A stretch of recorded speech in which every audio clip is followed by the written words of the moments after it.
إن الحمد لله نحمده ونستعينه ونستغفره ونعوذ بالله من شرور أنفسنا ومن سيئات أعمالنا من يهده الله فلا مضل له ومن يضلل فلا هادي له وأشهد أن لا إله إلا الله وحده لا شريك له وأشهد أن محمدا عبده ورسوله أما بعد.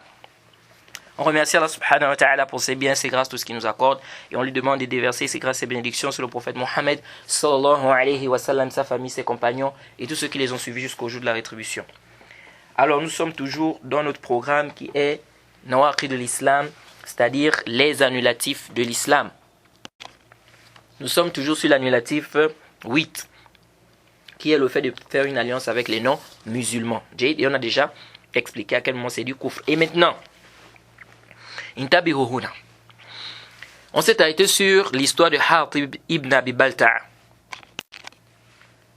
Et on a la question qu'on se pose, c'est pourquoi le prophète Mohammed sallallahu alayhi wa sallam a laissé Hatib ibn Abi Balta'a. On a dit qu'il y a des gens qui disent que le prophète a laissé Hatib ibn Abi Balta'a tout simplement parce que il a participé à Badr, donc à la guerre de Badr. Donc à cause de ça, c'est-à-dire c'est ce qui a été la cause pour qu'on le laisse.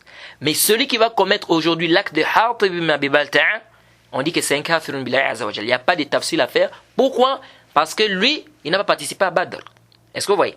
Et on dit que ça c'est hadha qawlun batil. Ça c'est une parole qui est complètement nulle. Pourquoi elle est batil? Parce que celui qui a participé à Badr, si quelqu'un a participé à la guerre de Badr, un compagnon par exemple, ou bien quelqu'un a participé à la guerre de Badr, s'il tombe dans le kufr, il ne sort pas de l'islam parce qu'il a participé à Badr.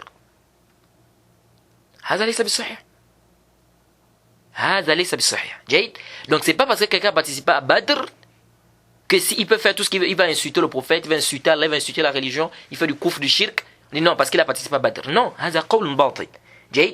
le prophète Mohammed sallallahu alayhi wa sallam a laissé Hatib ibn Abi Balta'a parce qu'il a dit la vérité. Parce qu'il a dit la vérité. C'est-à-dire qu'il n'a pas fait ça, n'est-ce pas, en rejetant sa religion, ou bien pas en guise de mécréance, etc. Non. Alors, certains, Ba'd Jahala, certains ignorants, ils viennent, ils disent quoi? Ils disent le prophète Mohammed sallallahu alayhi wa sallam a dit la vérité parce que le prophète a su par la révélation qu'il a dit la vérité. Mais aujourd'hui, la révélation est interrompue. Si quelqu'un fait un acte comme ça, ces gens, des gens qui font le takfir n'importe comment là, ils viennent, et j'aurais même appris qu'il y a quelqu'un dans un de ses coups qui a eu à dire ça. Il dit, personne ici là n'a participé à Badr. Le prophète a dit à Hatib qu'il a participé à Badr. Donc il a été sauvé. Donc quoi? Si ici, quelqu'un tombe dans l'acte là, il quoi? Il sort de l'islam. Il n'y a pas de détails parce qu'il n'a pas participé à Badr. Est-ce que vous voyez? Alors d'autres disent, le prophète a dit qu'il a dit la vérité parce qu'il a reçu la révélation qu'il a dit la vérité. Mais aujourd'hui, la révélation est interrompue. Qui va savoir qui dit la vérité? Donc si quelqu'un tombe dans un acte comme ça, on n'a pas lui demander, tu as fait ça pourquoi, etc. Non. Parce que ici, là, comment on va savoir qui dit la vérité? Ils disent, mais qui va vous dire même qu'il a fait ça par mécréance? Il n'y a pas quelqu'un qui va dire que non, j'ai fait ça par mécréance. Nous disons Haza qawlun batil. Hein? Ça me fait penser au débat qu'il y a eu entre le Cheikh Abdelaziz bin Baz et certaines personnes qui voulaient à tout prix faire le takfir des hukam sans détail, etc. Ils ont dit, mais il y a Cheikh. Ils ont dit, le Cheikh a dit, celui qui juge par une loi haute que la loi d'Allah, il n'est pas grave jusqu'à ce qu'il rende ça halal. Hein? Ou bien qu'il pense que c'est meilleur, etc. Les tafsilat que les gens de la sunna ont donné. Ils disent, mais l'istihlal, ils disent l'istihlal, le fait de rendre halal, c'est un acte du cœur. Comment on va savoir? Le cheikh a dit oui, jusqu'à ce qu'il rende halal. Jusqu'à ce qu'il rende halal. Donc, ils viennent avec ce genre de paroles, ils te disent quoi aujourd'hui? Ils te disent non. Qui va savoir qui dit la vérité? Et qui va vous dire qu'il a fait ça par mécréance? Il va te dire qu'il n'a pas fait par mécréance. Donc on n'a pas à demander. Si quelqu'un fait une alliance avec les non-musulmans, s'il est kafirun billahi azza wa jalla, il n'y a pas de tafsilat à faire, il n'y a rien à faire. Qawlun batil. Pourquoi c'est batil? Le prophète Mohammed sallallahu alayhi wa sallam, s'il a dit ici que Hatib ibn Abi Balta'a, le prophète s'est basé sur le zahir. Le prophète s'est basé sur l'apparence. L'apparence. Parce que, pourquoi le prophète lui a demandé? Si réellement c'était un problème de révélation seulement. Le prophète Mohammed n'a pas besoin de demander, puisqu'il a eu la révélation qu'il a dit, il a menti. Donc le prophète devait tout de suite seulement dire à Omar que bon, il a mécru, il faut couper sa tête, mais il faut le tuer.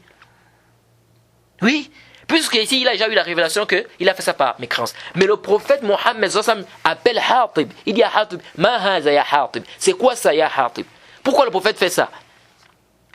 Donc le prophète ici s'est basé sur l'apparence. Donc nous, aujourd'hui, si quelqu'un fait un tel acte, nous, on se base sur l'apparence. On appelle la personne, on lui demande pourquoi tu as fait ça, et il explique. Si dans ce qu'il nous dit, c'est pas de la mécréance, on se base sur ça. Et on nous a demandé, l'islam nous demande de juger les apparences, pas de juger les cœurs des gens. Les cœurs, c'est Allah subhanahu wa ta'ala qui s'occupe de ça. Nous, on juge les apparences. On juge quoi? On juge les apparences. Et cette ambiguïté-là, on a apporté ça à l'imam Shafi'i, rahimahullah. L'ambiguïté là, c'est pas aujourd'hui, ça existe depuis. On a apporté ça à l'imam Shafi'i en disant que si le prophète a laissé Hatib parce qu'il a eu la révélation et tout. L'imam Shafi'i a dit quoi? Il dit si c'était la révélation, le prophète devait tuer les hypocrites. Le prophète devait tuer les hypocrites. Car le prophète a eu la révélation de certaines personnes qui étaient hypocrites. C'est-à-dire le prophète a eu les noms de certains hypocrites par révélation. Mais est-ce que le prophète Mohammed les a tués? Pourquoi le prophète ne les a pas tués? Parce que le prophète s'est basé sur l'apparence. C'est pourquoi le prophète avait dit à Omar, tu veux que les gens disent que Mohammed est en train de tuer ses compagnons? Pourquoi? Parce que pour les mécréants, les hypocrites là sont les compagnons du prophète. Pourquoi? Parce que de manière apparente, ils sont. C'est-à-dire, quand on regarde l'apparence, on va dire que c'est des compagnons puisqu'ils viennent à la mosquée, ils prient, n'est-ce pas? Ils sont là, c'est-à-dire ils se considèrent comme des musulmans. Donc, le prophète Mohammed s'est basé sur les apparences. Donc, pourquoi le prophète n'a pas tué les hypocrites? Et pourtant, il avait la révélation que c'est des hypocrites. Un hypocrite, c'est un kafir. C'est un kafir, mais le prophète s'est basé sur les apparences. C'est comme ça que l'imam Shafi'i a répondu. Si c'était un problème de révélation, le prophète devait tuer les hypocrites. Donc, l'islam nous demande de nous baser sur les apparences. L'islam ne nous demande pas de rentrer dans les cœurs des gens. Donc, ici, là, il a fait un tel acte, on l'appelle, on lui pose la question. Comme le prophète a fait, on suit le prophète. Pourquoi tu as fait ça? C'est quoi ça? Il explique. Si là-dedans on voit que ce qu'il dit c'est pas du koufr, là c'est pas du koufr. Il dit non, peut-être, non, c'est pas ça. Il a dit comme ça, mais dans son cœur, au fond de lui, c'est ça. On dit non, mon frère, on t'a pas demandé d'entrer dans les cœurs des gens. Il n'y a pas dit que. Regardez ce qui s'est passé dans le Sahih Muslim. Le hadith Usama ibn Zayd. Vous devez certainement connaître ce hadith. Pendant le djihad, il a tué quelqu'un qui a attesté, qui a dit la ilaha illallah. Il a tué. Et l'histoire est arrivée au prophète Mohammed sallallahu alayhi wa sallam. Le prophète a dit, tu l'as tué après qu'il ait eu à dire la ilaha illallah. Qu'est-ce que Osama ibn Zayd a dit? Il a dit au prophète Mohammed sallallahu alayhi wa sallam qu'il a fait ça parce qu'il a vu l'épée. C'est-à-dire, il a attesté parce qu'il a vu l'épée. Et toute personne qui pouvait se trouver dans le cas de Osama, il pouvait se dire cela. Parce que quelqu'un maintenant, tu sais que c'est un kafir, il combat les musulmans. Maintenant, tu vois au djihad, dès que tu viens pour le tuer, il atteste. Tu vas te dire quoi? Peut-être c'est à cause de l'épée. Tu peux te dire ça, que c'est peut-être à cause de l'épée. Donc, comme il a vu l'épée, il a eu peur, il a attesté. C'est un indice. Mais le prophète a considéré l'indice là? Non. Le prophète Mohammed sallallahu alayhi wa sallam lui a dit, Hal shaqaqta an qalbihi hatta ta'lam aqalaha am la? Le prophète Mohammed sallallahu alayhi wa sallam lui a dit, est-ce que tu as ouvert son cœur pour savoir s'il a dit ça sincèrement oui ou non? Le hadith dans Sahih Muslim. Tu as ouvert son cœur pour savoir s'il a dit ça vraiment ou pas? Jusqu'à Oussama ibn Zayd dit, il a regretté. Et il aurait souhaité même ne s'être pas islamisé à ce moment-là.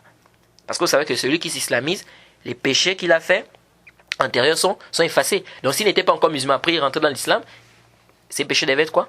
Pardonnés. Donc, ici là, écoutez, le prophète Mohammed dit, Hal shaqaqta an qalbihi hatta ta'lama qalaha am la? Tu as ouvert sa poitrine pour savoir s'il a. Tu as ouvert son cœur pour savoir s'il a dit ça sincèrement oui ou non? Donc nous on doit se baser sur de ce hadith et savants dire quoi? Que on se base sur les zawahir. On se base sur l'apparence, les frères. Les cœurs, ça regarde Allah subhanahu. C'est pas nous qui nous on s'occupe pas des cœurs. On nous a demandé de nous occuper des apparences. Quelqu'un qui montre clairement sa mécréance, on dit qu'il est mécréant. Quelqu'un qui montre clairement son islam, on dit qu'il est musulman.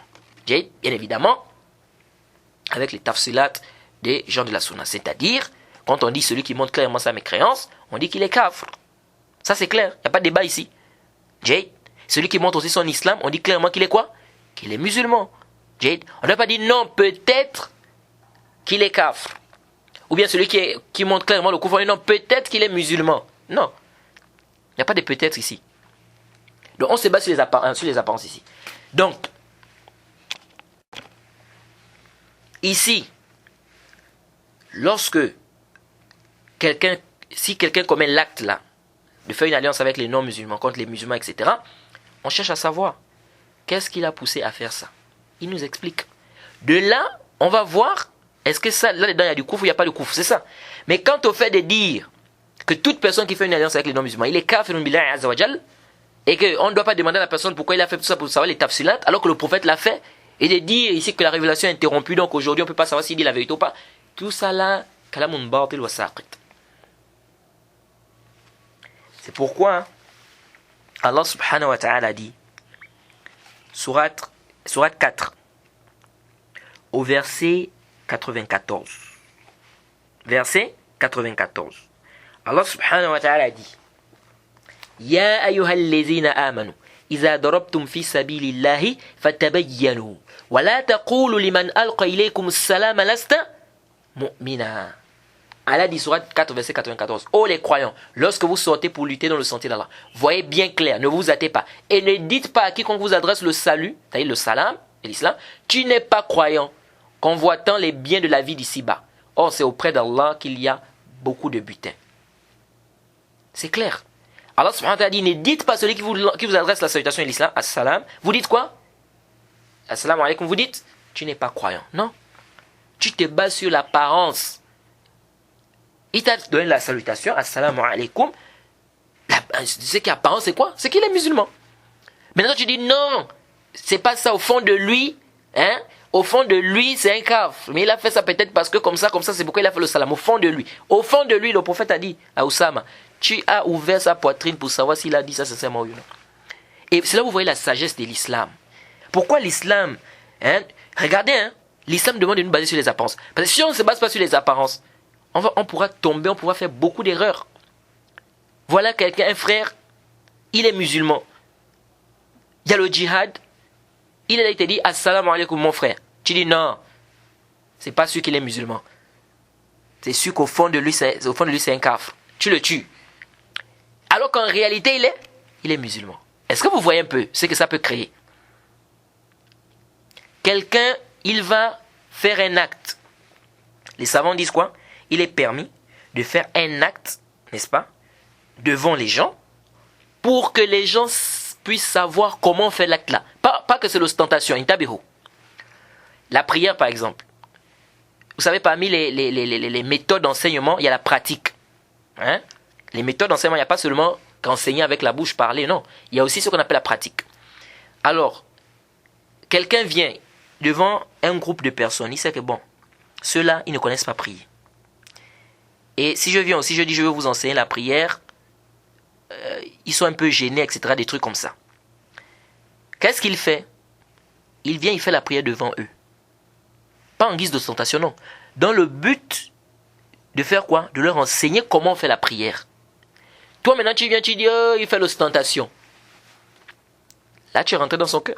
Tu es rentré dans son cœur pour savoir s'il fait l'ostentation. C'est-à-dire, tu as ouvert sa poitrine, tu as ouvert son cœur pour savoir si c'est l'ostentation. Hein? C'est pourquoi il faut faire attention. Les problèmes de cœur, les frères, laissez ça. C'est Allah subhanahu wa ta'ala qui s'occupe des problèmes de cœur. Nous, on s'occupe des apparences. Un frère en train de faire sa prière, il fait sa prière. Toi, tu dis non, là où vous le voyez, là, dans son cœur, c'est ça. Dans son cœur, il pense ça. Dans sa tête, c'est dans son cœur. Est-ce qu'il t'a dit ça? S'il t'a dit ça, c'est un autre cas. Mais il t'a pas dit ça. Tu te dis maintenant, dans son cœur, c'est ça. Tu as vu ça. Comment tu sais que c'est ça qui est dans son cœur? Et tu vas ramasser des péchés pour rien. Alors, donc ici, on dit, le prophète Mohammed, ça s'est basé sur l'apparence. Donc, on se base sur l'apparence. Parmi les choses qu'ils apportent, ils te disent quoi? Les gens qui font le takfir n'importe comment concernant cette question-là, n'importe comment, ils viennent, ils te disent quoi? Allah subhanahu wa ta'ala dit, La yattakhidhil mu'minuna al-kafirina awliya min dunil mu'minin, wa man yaf'al dhalika falaysa min Allahi fi shay, illa an tattaqu minhum tuqa. Surat 3, verset 28. Elle dit que les croyants ne prennent pas pour alliés les infidèles au lieu des croyants, quiconque le fait n'aide Allah en rien, à moins que vous ne cherchez à vous protéger d'eux. Quiconque le fait n'aide Allah en rien. Ils disent voilà, celui qui prend pour allier les infidèles, donc les koufars, Allah subhanahu wa ta'ala nous dit ici qu'il n'aide Allah en rien. Ça montre qu'il est kafirun billahi azza wa jal. Est-ce que vous suivez? Nous disons intabihu. intabihu huna. Nous disons, oui, c'est clair, celui qui fait une alliance avec les infidèles, il est mécréant. Mais le problème, c'est à quel moment il est mécréant. C'est là où il y a le problème. Lorsque le prophète Mohammed, dans plusieurs hadiths, il dit Laysa minna. Parce que vous avez dit, non, on a dit, il n'est d'Allah en rien. Jade. Le prophète Mohammed, dans plusieurs hadiths, il dit Laysa minna. Comme le hadith de Muslim, le prophète dit Man khashana fa laysa minna. Celui qui triche ne fait pas partie des nôtres. Ou celui qui nous triche ne fait pas partie des nôtres. Lorsque le prophète dit Man khashana fa laysa minna, celui qui triche ne fait pas partie des nôtres. Ou bien celui qui nous triche ne fait pas partie des nôtres. Qu'est-ce que ça veut dire? Ça veut dire celui qui triche les kafrs. On dit Laysa minna, ne fait pas partie des nôtres. Ne fait pas partie des nôtres, ça veut dire quoi? Celui qui le fait, il est kafr. Quand vous prenez par exemple le hadith que certains savants ont expliqué, Ayyuma imra'atin adkhalat ala qawmin man laysa minhum fa laysat min Allah fi shay. Que toute femme qui va faire entrer dans son peuple, celui qui n'en fait pas partie, n'est d'Allah en rien. N'est d'Allah en rien. Regardez les savants qui ont expliqué le hadith là. Qu'est-ce qu'ils ont dit? Ils ont dit quoi? Que c'est le kufr. Ils ont dit quoi? C'est une menace à la fornicatrice. Regardez ce que le Cheikh Al-Fawzan a dit par rapport à ce hadith. Hafizahullah. Bon, bien évidemment, ce hadith-là, c'est un hadith à problème. Beaucoup de savants ont rendu ça daif. C'est un hadith qui est, n'est-ce pas, qui a des problèmes au niveau de sa chaîne de transmission.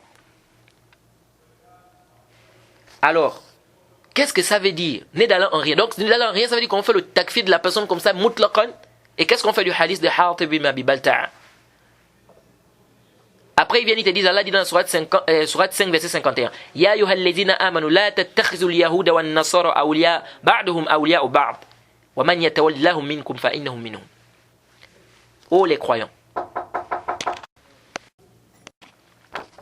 Donc, ils vont te dire ici, le verset est clair. Sourate 5, verset 51.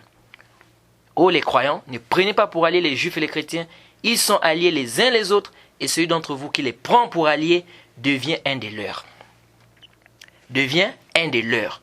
Donc ils disent le verset est plus que clair. Donc celui qui va prendre des alliés, c'est-à-dire les chrétiens comme alliés, ou les juifs, c'est un kafirun billahi azza wa jal. Il n'y a pas de tafsir, il n'y a pas de détails à faire. Jahid. Alors, nous sommes d'accord, celui qui le fait, qui fait le mu'ala avec les koufars, il est kafir. Mais ici, c'est quel mu'ala? C'est quelle alliance qui fait sortir l'islam? C'est là le problème, c'est là où se trouve la divergence entre nous et vous. C'est là l'ishkal. Qu'est-ce qu'on fait du hadith de Hatib ibn Abi Balta'a? On fait quoi de ça?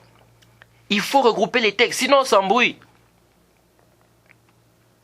Il faut toujours regrouper les textes. Écoutez, Allah subhanahu wa ta'ala dit quoi? Celui qui le fait, il est quoi? Il est un des leurs. Jay? Vous connaissez tous le hadith dans le Sunan Abi Daoud, transféré par le Cheikh Al-Albani, le Cheikh Islam Ibn Taymiyyah et bien d'autres, où le prophète Mohammed sallallahu alayhi wa sallam a dit Man tashabbaha bi qawmin fahuwa minhum. Vous connaissez ce hadith? Celui qui ressemble à un peuple fait partie d'eux. Qu'est-ce que ça veut dire fait partie d'eux? Si un musulman maintenant s'habille comme un non-musulman, il prend par exemple un djinn qui fait descendre au niveau des fesses. On sait que c'est les non-musulmans qui font ça. On dit quoi ici? Qu'il est kafr. Il est sorti de l'islam. Parce que le prophète a dit celui qui ressemble à un peu fait partie d'eux. Donc il est kafr quoi, il sort de l'islam. Parce qu'il veut ressembler au koufar. Donc c'est un kafirun billahi azza wa jal comme ça. Il dit tafsir, rien, il n'y a pas de... T'as dit c'est un kafr. Mais qui vous a précédé dans ça? Non. Donc ici le prophète a dit fait partie d'eux. Mais est-ce que les savants quand ils ont dit fait partie d'eux, ils t'ont expliqué ici que le simple fait de ressembler à un kafr, la personne sort de l'islam comme ça? Qui vous a expliqué ça? On doit toujours regrouper les textes sur une question. Parce que le fait de prendre un seul texte et laisser les autres textes, on s'embrouille. C'est comme ça qu'ils vont te dire que Allah subhanahu wa ta'ala dit dans la sourate 59. Sourate 59 au verset 21. Que Allah subhanahu wa ta'ala dit là-bas. Écoutez, 58, 22. Oui, 59, 22, s'il vous plaît. Sourate 58, pardon, qu'est-ce que j'ai dit? 58, 22. Sourate 58 au verset 22. Ils disent quoi? Allah subhanahu wa ta'ala dit La tajidu qawman yu'minuna billahi wal yawmil akhir يوادون من حاد الله ورسوله ولو كانوا آباءهم أو أبناءهم أو إخوانهم أو عشيرتهم أولئك كتب في قلوبهم الإيمان وأيدهم بروح منه ويدخلهم جنات تجري من تحتها الأنهار خالدين فيها رضي الله عنهم ورضوا عنه أولئك حزب الله ألا إن حزب الله هم المفلحون. Surat 58 verset 22. Allah dit: tu n'en trouveras pas parmi les gens qui croient en Allah et au jour dernier, qui prennent pour amis ou bien qui ont de l'affection, c'est-à-dire qui prennent pour amis ceux qui s'opposent à Allah et son messager, fussent-ils leur père, leur fils, leurs frères ou les gens de leur tribu. Il a prescrit la foi dans leur cœur et il les a aidés de son secours et il les fera rentrer dans les jardins sous lesquels coulent les ruisseaux où ils demeureront éternellement. Allah les agrée et il agrée. Ceux-là sont le parti d'Allah. Le parti d'Allah est celui de ceux qui réussissent. Mais vous avez vu, on a dit, tu ne trouveras pas un peuple qui croit en Allah et au jour dernier avoir de l'affection pour ceux-là qui s'opposent ou qui combattent Allah et son messager. Arju an tantabihu. Parce que beaucoup de gens s'embrouillent ici. On a dit ici, tu ne trouveras pas un peuple qui croit en Allah et au jour dernier. Qu'est-ce que ça veut dire, tu ne trouveras pas un peuple qui croit en Allah et au jour dernier? Ça veut dire que celui qui le fait automatiquement, il est cave comme ça. Parce que si tu dis ça, on va t'obliger beaucoup de choses. Et c'est pourquoi vous voyez les gens s'embrouillent. Quelqu'un maintenant, il va voir un musulman va épouser une chrétienne. L'islam, vous savez que l'islam a permis qu'on épouse les chrétiennes ou bien les juifs. Bien évidemment avec les dawabit. Comme on a dit, les muhsanat. Bien évidemment, je ne vais pas rentrer dans le léger khilaf qu'il y a là concernant cette question. Mais la vie qui est juste, c'est quoi? C'est que c'est permis. Avec les dawabit, comme j'ai dit. Muhsanat, comme c'est venu dans le Coran. Alors, ici, là, le musulman ne doit pas épouser une kafira. Ça, c'est la base. Sauf si elle est juive ou bien elle est chrétienne. Juive ou chrétienne. Mais si elle n'est pas juive, elle n'est pas chrétienne, il n'a pas le droit d'épouser cette mécréante-là. Jade, quelqu'un va épouser une chrétienne. C'est évident qu'il aura de l'amour envers cette chrétienne, de l'amour naturel. Il vient, il te dit, non, ça c'est du koufr. Le fait qu'il épouse cette chrétienne-là, il a de l'amour envers elle, et avoir de l'amour envers un kafr, c'est du koufr. Qui t'a précédé dans ça? Qui t'a précédé dans la manière d'expliquer ça? Quand les savants parlent de l'amour, les savants détaillent. Ça, c'est de l'amour naturel en tant qu'homme. En tant qu'homme, c'est normal qu'il va... Sinon, l'islam n'est pas nous permet d'épouser quoi? D'épouser les chrétiennes ou bien les juifs. Et je le bordel. Au point où, et c'est là que vous voyez le djahal. Quelqu'un qui va épouser une chrétienne, si un musulman, s'il vient pour attaquer sa femme, sans raison valable, rien du tout, il vient comme s'il veut tuer sa femme, c'est clair que le musulman là va se défendre.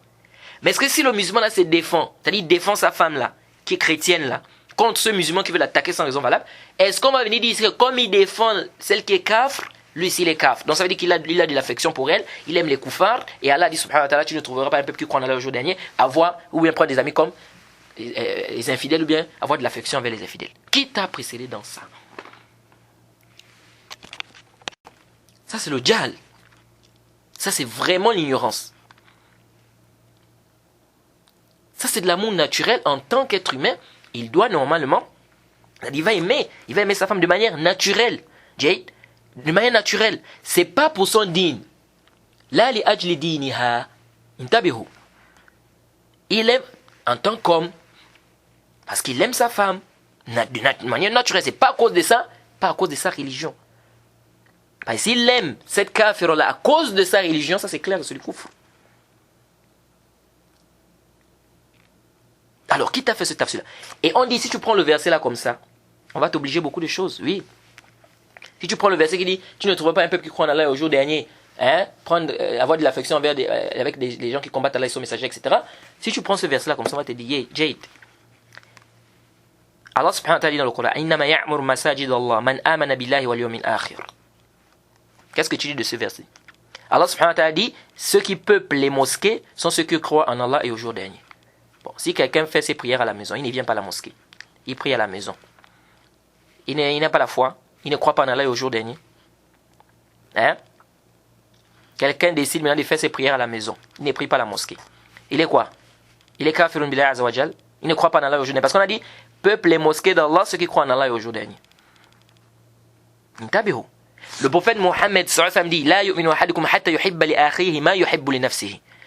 L'un d'entre vous ne sera pas croyant jusqu'à ce qu'il va aimer pour son frère ce qu'il aime pour lui-même. Ça veut dire quoi? Si un musulman n'aime pas pour son frère ce qu'il aime pour lui-même, il est kafir, il est sorti de l'islam.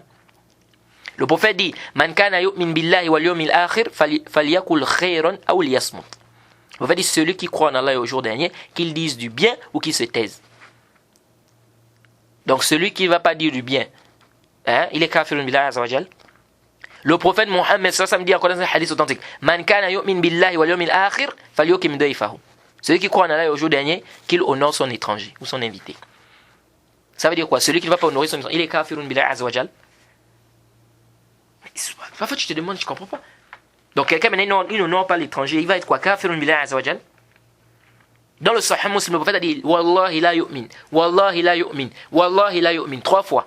Le prophète a dit je jure par Allah, il ne croit pas. Je jure par Allah, il ne croit pas. Je jure par Allah, il ne croit pas. Qui est-il? Celui qui dérange son voisin. Celui dont son voisin n'est pas à l'abri de son mal. Donc celui qui dérange le voisin, il est kafirun billahi azza wa jalla, il sort de l'islam. Ah oui, parce qu'ici on a dit aussi il ne croit pas. Donc quand toi tu vas venir prendre le verset, tu ne trouveras pas un peuple qui croit en Allah et au jour dernier. Tu viens pour dire que la personne est kafir comme ça, bidon, il tafsir rien, kafirun, c'est chaz al-kalam.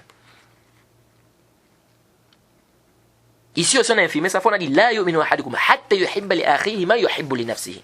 L'un d'entre vous ne sera pas croyant parce qu'il va aimer pour son frère ce qu'il aime pour lui-même. On a infirmé la foi ici. Mais ici, là, quand on infirme la foi ici, c'est quelle foi? C'est la foi complète. Ça montre que l'acte là est obligatoire. C'est pas une infirmation de sa foi totale au point où il n'a plus de foi, il est kafirun billahi azza wa jal. Raison pour laquelle il faut toujours revenir au savant. Toujours revenir au savant. C'est pourquoi le cheikh Abdelaziz bin Baz, rahimahullah, il disait quoi? Il disait ce qui a égaré les Khawarij, c'est quoi? C'est ils ont pris quoi? Ils ont pris les itlaqat des nusus. C'est-à-dire ils ont pris les textes de manière absolue sans regarder les précisions ou les restrictions qui sont venues dans les textes. C'est ça le problème. Alors, ici là, le fait de se marier avec une chrétienne, ça ne prouve pas qu'il a de l'affection pour elle, pour son dîn, et qu'il est devenu kafirun billahi azza wa jalla. Non. Qui vous a précédé dans ça? Et puis qu'on ne confonde pas aussi. Allah ne nous a même pas interdit de faire du bien envers, et de faire du bien aux associateurs qui ne nous combattent pas. Allah subhanahu wa ta'ala dit dans Surat 60 verset 8 La yanhaakumullahu 'anil ladzina lam yuqatilukum fid din wa lam yukhrijukum min diyarikum an tabarruhum wa tuqsitu ilayhim inna Allah yuhibbul muqsitin. Surat 60 verset 8. Allah ne vous défend pas d'être bienfaisant et équitable envers ceux qui ne vous ont pas combattu dans la religion et ne vous ont pas chassé de vos demeures, car Allah aime les équitables. Et le musulman doit être équitable.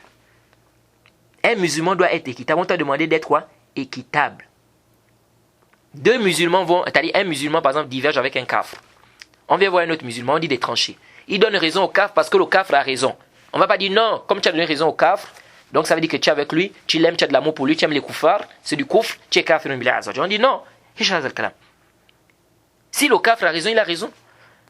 L'islam nous demande d'être équitable, d'être juste. C'est pourquoi Allah subhanahu wa ta'ala dit dans Surat 5 au verset 8 وَلَا يَجْرِمَنَّكُمْ شَنَآنُ قَوْمٍ عَلَىٰ أَلَّا تَعْدِلُوا اعْدِلُوا هُوَ أَقْرَبُ لِلتَّقْوَى. Que la haine, Surat 5 au verset 8, que la haine pour un peuple ne vous incite pas à être injuste, pratiquer l'équité, cela est plus proche de la piété. Mais il faut faire attention ici, il ne faut pas mélanger les choses. Ne mélangeons pas les choses. Ici, tu veux venir tuer sa femme, sans raison valable, shar'an, il doit se défendre. Il doit défendre sa femme. Toi, tu vas venir dire non, ça veut dire qu'il a de l'amour pour sa femme, comme elle est kafre, ici, lui ici, il est kafre. Là. Donc, il faut faire très, très attention. Il ne faut pas mélanger les choses. Être bienfaisant envers un kafre ne veut pas dire qu'on a de l'amour envers lui, en concernant sa religion, on est devenu kafre, ou bien quoi, non. Il ne faut pas mélanger les choses. Et bien évidemment, c'est connu, le musulman qui va aimer un kafir, bien une kafira, li ajli dinihi, ou li ajli diniha, à cause de sa religion, bien à cause de la religion de cette femme-là, c'est clair que c'est du kufr. Donc, il ne faut pas mélanger les choses ici. Alors, en résumé, on dit l'alliance, on peut diviser ça en deux. Il y a une alliance avec les non-musulmans, qui fait sortir de l'islam, si la personne fait l'alliance avec les non-musulmans, par amour pour leur religion, ou pour que leur religion soit au-dessus, n'est-ce pas, de l'islam, et que l'islam soit en arrière, c'est clair que ça c'est du kufr. Mais s'il fait une alliance pour le dunya, pour avoir un poste, ici on dit c'est un grand péché, mais ça ne rentre pas dans le kufr akbar, ça ne fait pas sortir de l'islam. Et le cheikh Mohammed ibn Abdul Wahhab ici, quand il a parlé de cet annulatif-là, il s'agit du cas qui fait sortir de l'islam. Il a parlé de l'alliance ici. Donc le cheikh Mohammed ibn Abdul Wahhab, lorsqu'il a parlé de cet annulatif, il s'agit de l'annulatif, il s'agit du cas qu'on a cité qui fait sortir de l'islam. Donc il ne faut pas confondre, il ne faut pas mélanger les choses. Alors ensuite, le cheikh continue, dit Naqd tasi', l'annulatif 9. من اعتقد أن بعض الناس لا يجب عليه اتباعه وأنه يسعه خروج من شريعته كما وسع الخضر خروج عن شريعة موسى عليه السلام فهو كافر. Donc le cheikh dit, celui qui va croire qu'il y a des gens qui peuvent sortir, et il y a des gens, c'est-à-dire qu'ils ne sont pas obligés de suivre le prophète Mohammed sallallahu alayhi wa sallam, ou qu'ils peuvent sortir de la législation, n'est-ce pas, du prophète Mohammed sallallahu alayhi wa sallam, ou bien comme Khadir est sorti de la législation de Moussa alayhi salam, il est mécréant. Est-ce que vous voyez? Un musulman qui croit, qui n'est pas obligatoire aux non-musulmans de rentrer dans l'islam, il n'est pas obligatoire aux non-musulmans de suivre l'islam, ça c'est clair que c'est un kafir billah azza wa jal. Et cet annulatif, il faut faire attention. Parce que vous allez entendre beaucoup de musulmans qui vont avoir, c'est-à-dire qui vont tomber ici. Vous allez entendre beaucoup de gens qui vont vous dire non, les gens sont libres. Celui qui veut y croire, celui qui veut ne croit pas. Laissez les gens choisir ce qu'ils veulent. Il n'est pas obligé de rentrer dans l'islam. Or, comment il n'est pas obligé de rentrer dans l'islam? Le cheikh Mohammed dit, si quelqu'un croit qu'il y a des gens, c'est pas obligé pour eux de suivre le prophète, il sort de l'islam. Ça fait partie des annulatifs de l'islam. De dire que non, mais il n'est pas obligé de suivre le prophète, il n'est pas obligé d'être musulman. Il est obligatoire pour lui de rentrer dans l'islam. Parce que s'il refuse l'islam, il va en enfer. Ça veut dire quoi quand il va en enfer? Ça veut dire quoi? Ça veut dire que c'est obligatoire pour lui de croire. Si ce n'était pas obligatoire, il va aller en enfer. Donc venir dire, ça c'est grave, venir dire que non, il n'est pas obligé, chacun de nous est libre, les gens ont leur choix, laissez les gens, il n'est pas obligé de rentrer dans l'islam. Qui a dit qu'il n'est pas obligé de rentrer dans l'islam? Après, il va t'amener un verset, Allah dit celui qui veut y croire, celui qui veut y croire. Qui t'a précédé dans ça? Que ça veut dire que les gens ne sont pas obligés de rentrer dans l'islam. C'est obligatoire pour eux d'entrer dans l'islam. Et que celui qui ne rentre pas dans l'islam, qui refuse l'islam et rebelle comme ça, c'est l'enfer. Donc le musulman ne doit même pas croire un seul instant que les koufars qui sont là, c'est pas obligatoire pour eux d'être des musulmans. C'est obligatoire pour eux d'être des musulmans. Maintenant, il ne faut pas confondre. Il y en a qui viennent après, ils viennent te dire, non, mais on ne doit pas forcer. Nulle contrainte en religion. Bref, j'avais déjà détaillé cette question-là dans le chapitre du djihad du Durar Bahiyya de l'imam Ash-Shawkani rahimahullah. J'ai parlé de cette question. Quand on a dit nulle contrainte en religion, qu'est-ce que ça veut dire? Bref. Mais on dit ceci. Contraindre quelqu'un à rentrer, c'est une chose. C'est obligatoire pour lui d'entrer, c'en est une autre. Intabihu. Parce qu'il y a des gens qui veulent tout mélanger. Il va te prendre un verset qui dit nulle contrainte en religion. Déjà, même tu as fait faux. Nulle contrainte en religion, ça veut dire quoi? Que c'est pas obligatoire pour lui de croire? Non. Le verset n'a pas dit que c'est pas obligatoire pour lui d'entrer dans la religion. Non. Le verset a dit nulle contrainte. Donc, si on veut aller dans ta logique, tu n'as pas le droit de contraindre cette personne à entrer dans l'islam. Mais est-ce que, comme tu ne dois pas contraindre cette personne à entrer, ça veut dire que c'est pas obligatoire pour lui d'entrer? Il ne faut pas mélanger les choses. Et on a détaillé ce verset-là, qu'est-ce que ça veut dire quand Allah subhanahu wa ta'ala dit nulle contrainte en religion. Dans le kitab djihad, on a détaillé ça. Celui qui veut un peu plus de détails, qui reparte là-bas. Donc, pour dire ceci, qu'il est obligatoire à tout celui qui n'est pas musulman d'entrer dans l'islam. Il n'y a pas à dire que non, s'il veut ou machin. Non, il n'y a pas de ça ici. C'est obligatoire. Pourquoi c'est obligatoire? Parce que le prophète Mohammed sallallahu alayhi wa sallam a été clair. Il a dit Walladhi nafsu Muhammadin biyadih la yasma'u bi ahadun min hadhihi umma yahudi wala nasrani thumma yamut wa lam yu'minu billadhi ursiltu bihi illa kana min ashabin nar. Le prophète a dit par celui qui détient mon âme dans sa main, il n'y a aucune personne de cette communauté, qu'elle soit juive ou chrétienne, elle entend parler de moi, elle refuse le message avec lequel on m'a envoyé, sans qu'elle ne fasse partie des gens de l'enfer. C'est clair, Sahih Muslim, Hadith Abu Huraira. Et Allah subhanahu wa ta'ala a envoyé le prophète pour toute l'humanité. وَمَا أَرْسَلْنَا إِلَّا كَافَةً لِلنَّاسِ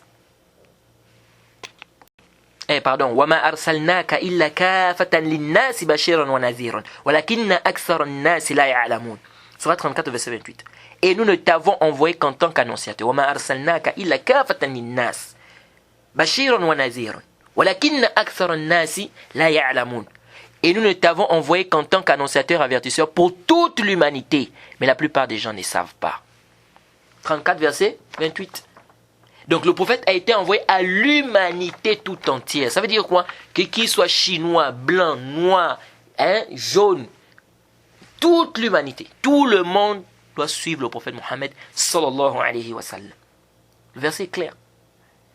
Et Allah subhanahu wa ta'ala dit dans Surah 3, verset 19, Inna dina inda Allah l'islam. La religion auprès d'Allah, c'est l'islam. La religion acceptée auprès d'Allah, c'est l'islam.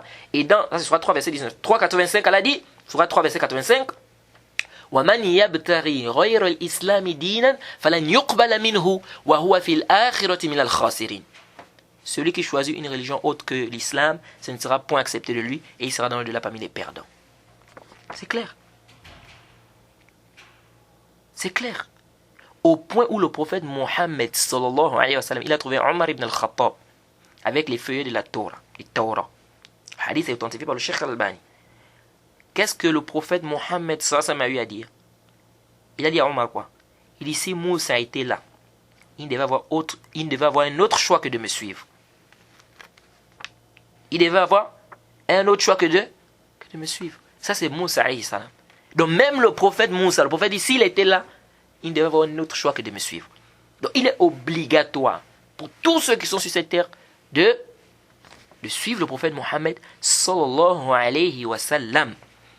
Il n'y a pas de oh non, le prophète Mohammed a été envoyé à l'humanité tout entière. Donc il n'y a pas de philosophie à faire ici. Après vous voyez des ignorants qui sont là, oh non, ils ne savent pas que c'est du coufre qu'il est en train de faire, ce qu'il est en train de faire là. Oh, c'est pas obligatoire pour eux. Pourquoi tu voulais? S'il veut y rentrer dans l'islam, s'il veut ne rentrer pas dans l'islam, c'est pas obligatoire. Comment c'est pas obligatoire? C'est wajib pour lui de rentrer dans l'islam. Et comme toi, c'est-à-dire croire qu'il c'est pas obligatoire pour lui d'entrer dans l'islam, c'est du coufre.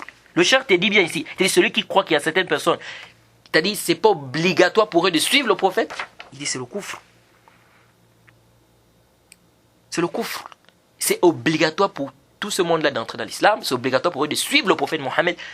S'ils refusent de suivre le prophète, ils ont le péché, et s'ils meurent comme ça, c'est du coufre, ils vont en enfer. Donc ils doivent suivre, ils doivent rentrer dans l'islam. Ils doivent suivre le prophète Mohammed sallallahu alayhi wa sallam. Ça c'est plus que clair, on n'a pas besoin de... C'est pourquoi on a vu que les gens qui ont dit, quand on a apporté les fatwas du Cheikh al-Islam ibn Taymiyyah, qui sortent de la législation, ils n'ont plus d'obligation, il n'y a plus d'interdit, il n'y a plus d'obligation sur eux, c'est ce qui est haram, c'est devenu halal pour eux et tout. Qu'est-ce que le Cheikh al-Islam Taymiyyah? Il dit c'est du coufre, et il a dit quoi? Il dit c'est la pire des mécréances. C'est pourquoi le Cheikh a dit celui qui pense qu'il peut sortir de la législation du prophète. Donc c'est-à-dire ce qui est dans la législation, ce qui est venu la législation du prophète, c'est la législation avec laquelle le prophète Mohammed sallallahu alayhi wa sallam est venu.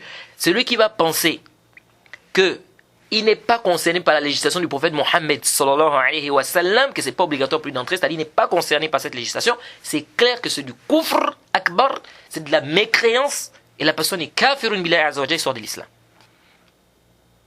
Parce que le prophète est venu pour toute l'humanité, et ça c'est même démentir le Coran.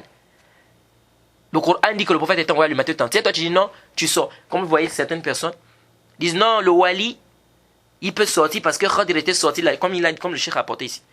Khadir était sorti de la législation du prophète Moussa alayhi salam. Donc nous aussi on peut sortir de la législation du prophète. Le prophète Mohammed est envoyé à l'humanité tout entière. Moussa alayhi salam il est envoyé à l'humanité tout entière.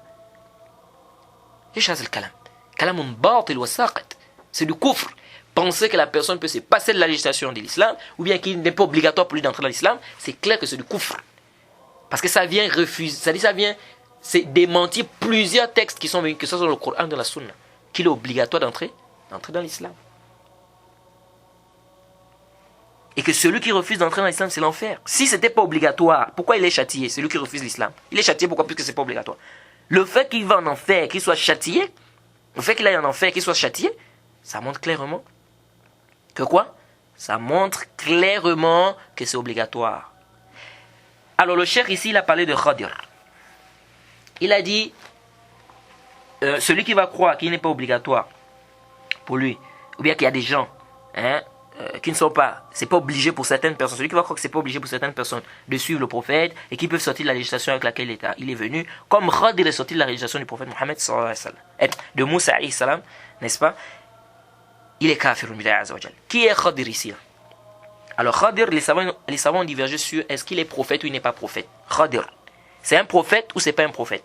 Il y a une divergence des savants. Et on va parler de ça, bi'iznillah. Mais avant ça, quelle est l'histoire de Khadir et de Moussa alayhi salam? L'histoire a été racontée dans le Coran, c'est venu aussi dans des hadiths, Bukhari, plein d'autres hadiths. L'histoire, c'est dans la sourate Al-Kahf, sourate 18, à partir du verset 66. Rapidement, je vais vous lire une traduction rapprochée. C'est-à-dire, l'histoire nous dit qu'on dit en fait que quelqu'un est venu poser la question à Moussa alayhi salam, que quelqu'un connaît plus que toi. Il a dit non. Et Allah subhanahu wa ta'ala lui a dit quoi? Qu'il a un serviteur, n'est-ce pas? Et c'est-à-dire que un serviteur qui auprès duquel il devait quoi? Il devait aller apprendre certaines choses. Alors Moussa alayhi salam est parti. Qu'est-ce qu'il a dit? Moussa alayhi salam. Moussa a dit, puis-je te suivre, c'est-à-dire à ce serviteur-là qui est Khadir, puis-je te suivre à condition que tu m'apprennes de ce que tu as appris concernant une bonne direction. L'autre dit, vraiment tu ne pourras jamais être patient avec moi. Ça c'est Khadir qui dit. Ça c'est Khadir qui dit ceci. Il dit, tu ne pourras jamais être patient avec moi. Comment endurerais-tu sur des choses que tu n'embrasses pas par ta science? Ça c'est Khadir qui dit à Moussa alayhi salam. Moussa alayhi salam dit, si Allah veut, tu me trouveras patient et je ne désobéirai à aucun de tes ordres. Jade. Ça c'est Moussa alayhi salam qui dit ceci. Ensuite, si tu me suis, dit l'autre, c'est-à-dire Khadir, ne m'interroge sur rien tant que je ne t'en aurai pas fait mention. Ensuite, alors les deux partirent. Et après qu'ils furent montés sur un bateau, l'homme y fit une brèche. Moussa alayhi salam lui dit, est-ce pour noyer ces occupants que tu l'as ébréché? Tu as commis certes une chose monstrueuse. En fait, ici, c'est quoi? C'est-à-dire, ils sont montés sur un bateau. Khadir, il a fait quoi? Il a ébréché le bateau, c'est-à-dire il a percé le bateau. Alors, Moussa s'est étonné. Mais comment ça s'est... C'est-à-dire, ils ont décidé de nous transporter, de nous embarquer dans le bateau. Maintenant, toi, tu viens, tu perces encore le bateau. Ils vont se noyer. C'est pour qu'ils se noient ou quoi? Qu'est-ce que Khadir a dit? Il dit, n'ai-je pas dit que tu ne pourrais pas patienter, tu ne pourrais pas garder patience à ma compagnie? Moussa alayhi salam dit, ne t'en prends pas à moi pour un oubli de ma part et ne m'impose pas de grandes difficultés dans mon affaire. Puis ils partirent tous deux. Et quand il eut rencontré un enfant, l'homme le tua. Alors Moussa alayhi salam lui dit, as-tu tué un innocent qui n'a tué personne? Tu as commis certes une chose affreuse. C'est-à-dire, après ça, ils sont arrivés à un endroit, ils ont trouvé des enfants qui étaient en train de jouer, comme c'est venu dans les hadiths. Et Khadir, parmi les enfants, il y a un enfant que Khadir a tué. Et dans une version, on dit quoi? Qu'il a coupé sa tête. Alors, Moussa s'est étonné. Il dit, tu as tué, t'as dit, quelqu'un d'innocent. Il n'a tué personne. Khadir lui dit, ne t'ai-je pas dit que tu ne pourrais pas garder patience à ma compagnie?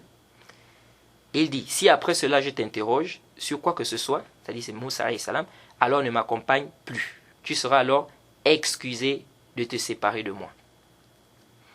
Ils partirent donc tous deux. Et quand ils furent arrivés à un village habité, ils demandèrent à manger à ses habitants, mais ceux-ci refusèrent de leur donner hospitalité. Ensuite, ils y trouvèrent un mur sur le point de s'écrouler.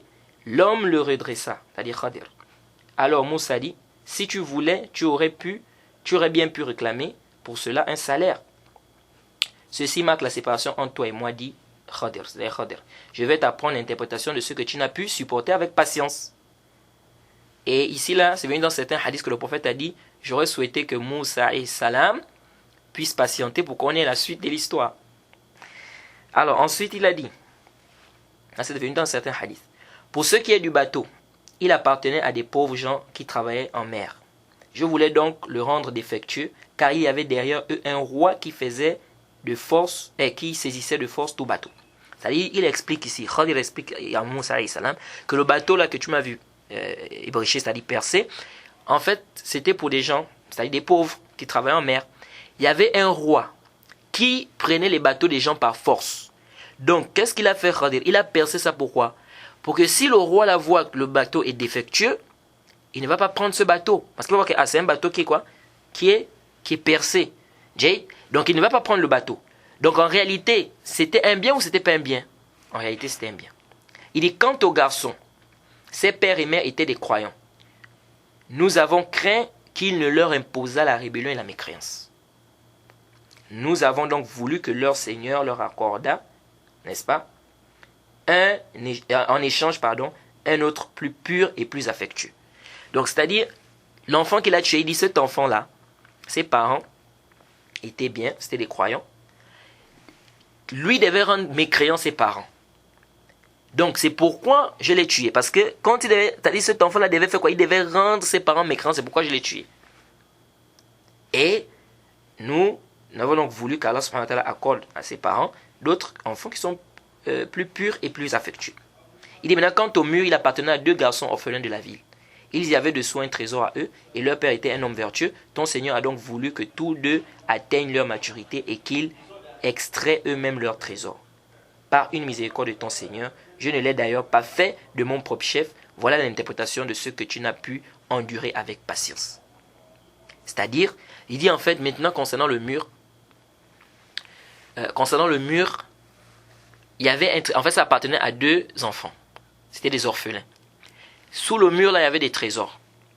Alors qu'est-ce que Khadir a fait? Le mur était prêt à s'écrouler. Khadir a arrangé ce mur. Parce que Moussa dit, mais nous sommes venus chez ces gens-là. Ils ne nous ont pas donné hospitalité. Maintenant, tu arranges le mur. Tu pouvais bien demander un salaire. Alors lui, il explique qu'il a fait ça pourquoi.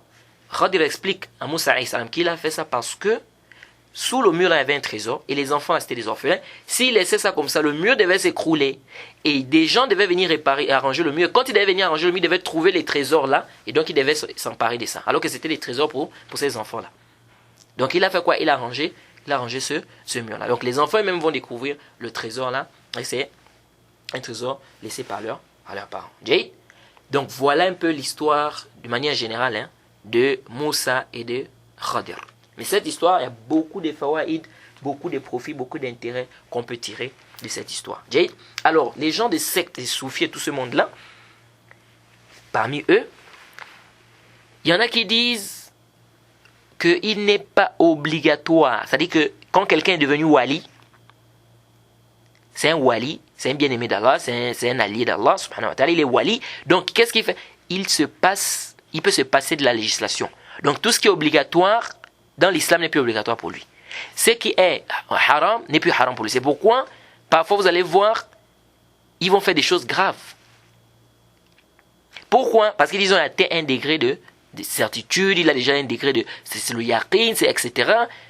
Et le dalil, ils vont te dire, c'est un wali. Le wali, il peut sortir de la législation. Leur dalil, c'est quoi? L'histoire de Khadir et de Moussa alayhi salam. Ils disent que Khadir est sorti de la législation de Moussa alayhi salam. C'était pas obligé pour lui de suivre Moussa alayhi salam. Donc, ça veut dire que nous aussi, on peut sortir de la législation du prophète Mohammed sallallahu alayhi wa sallam. Donc, si quelqu'un était un wali, parce que Khadir c'était pas un prophète, c'était un wali pour eux, ils disent donc, Khadir c'était un wali, c'était pas un prophète. Donc, si quelqu'un est wali, il peut sortir de la législation. On dit kalamun batil wa saqit. Il n'y a pas de doute là, chaque kafihi. Il n'y a pas de doute que c'est une parole qui est complètement batil. Jade. Pourquoi? Parce que déjà, Moussa alayhi salam, il a été envoyé aux enfants d'Israël.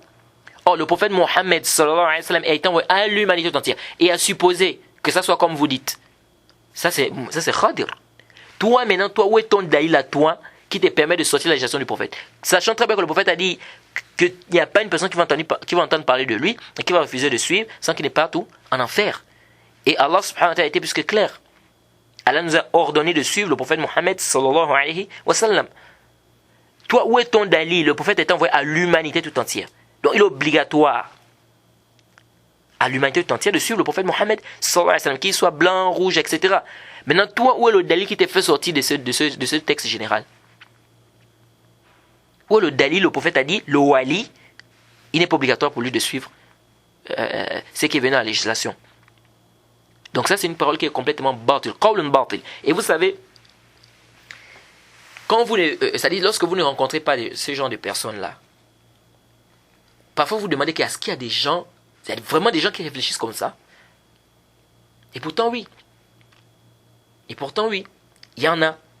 Il y a un frère qui m'avait dit une fois, il débattait, j'ai débatté avec quelqu'un qui me disait, je sais pas, je crois qu'il était au Sénégal, qui lui disait que non, ici là, il a son professeur qui dit qu'il n'a plus d'interdit, il n'a plus d'obligation parce qu'il est déjà atteint, machin. Et lui, il est en train de débattre avec ce jeune-là. Pour lui dire que non, ça c'est faux. Comment ça, il n'a plus d'obligation, il n'a plus d'interdit?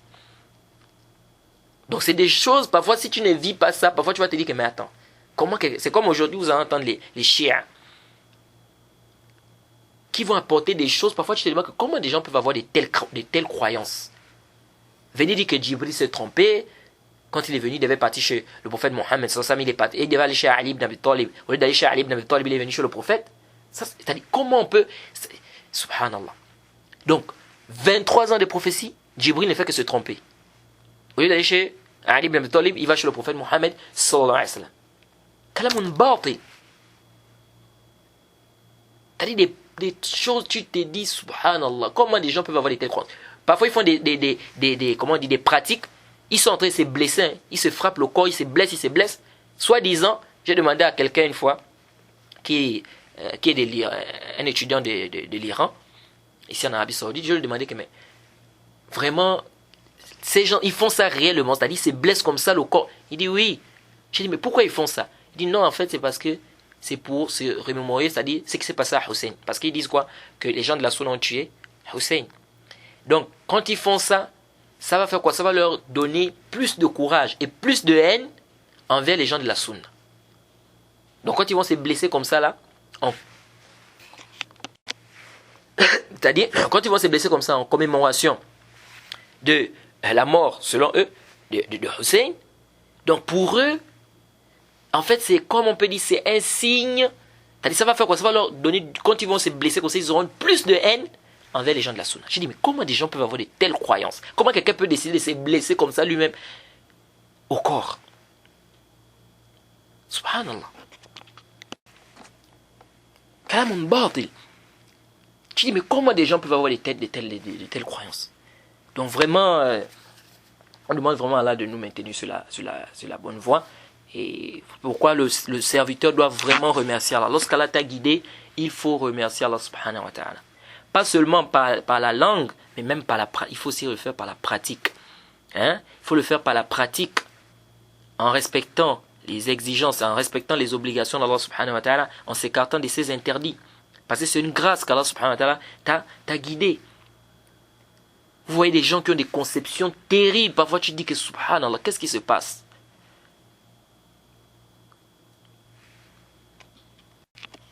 Et ça prouve clairement que la guidée, c'est-à-dire c'est Allah subhanahu wa ta'ala qui guide.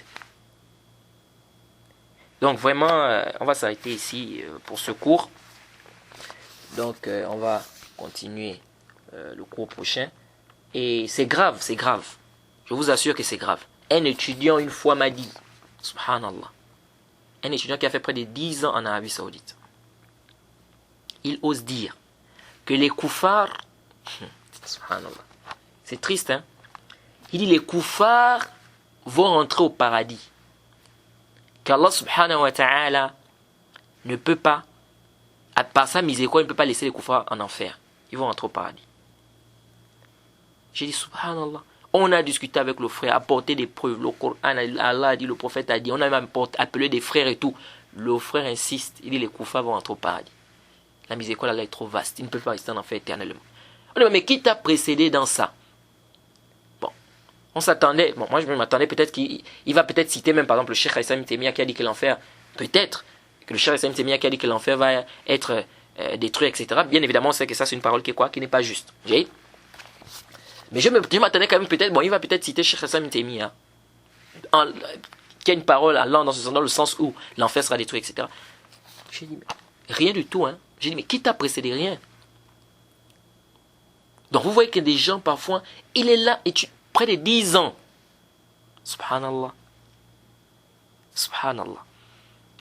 Et c'est là où tu comprends qu'on a besoin d'apprendre la croyance. Un autre, ça c'est un frère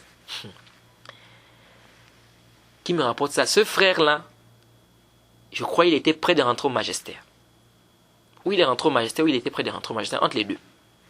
Il dit, lorsque le président de l'Afrique du Sud est mort, Nelson Mandela, il ose dire que peut-être il va rentrer au paradis. Comment ça? Oh non, il a fait beaucoup de bien, etc. Oh, mais c'était pas un cafre. Oui, c'était un cafre, mais il a fait beaucoup de bien. À cause du bien qu'il a eu à faire, il a lutté pour les Africains, il a lutté pour les gens. À cause du bien qu'il a eu à faire là, Allah peut le mettre au paradis. Il peut rentrer au paradis. J'ai dit, subhanallah, c'est grave.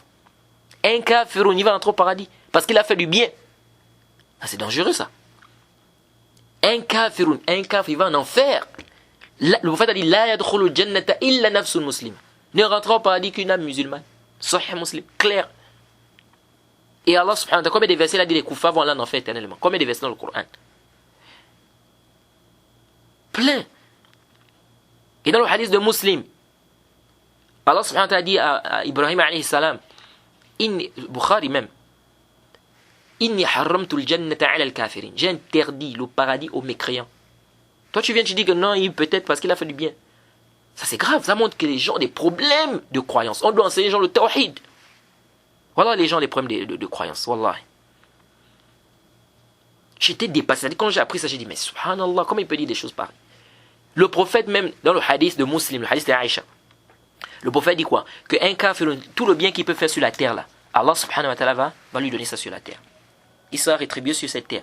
Ça veut dire quoi? Il sera rétribué sur la terre. Allah peut lui donner des richesses, des enfants, beaucoup de choses, la santé, etc. Allah lui-même, il sait comment il va rétribuer cette personne. S'il a fait du bien, il a construit des mosquées, il a construit des orphelinats et tout. Mais le jour où il meurt, il n'a rien. Le prophète a dit, le jour où il meurt, il n'y a pas de hasanat, il n'y a rien pour lui.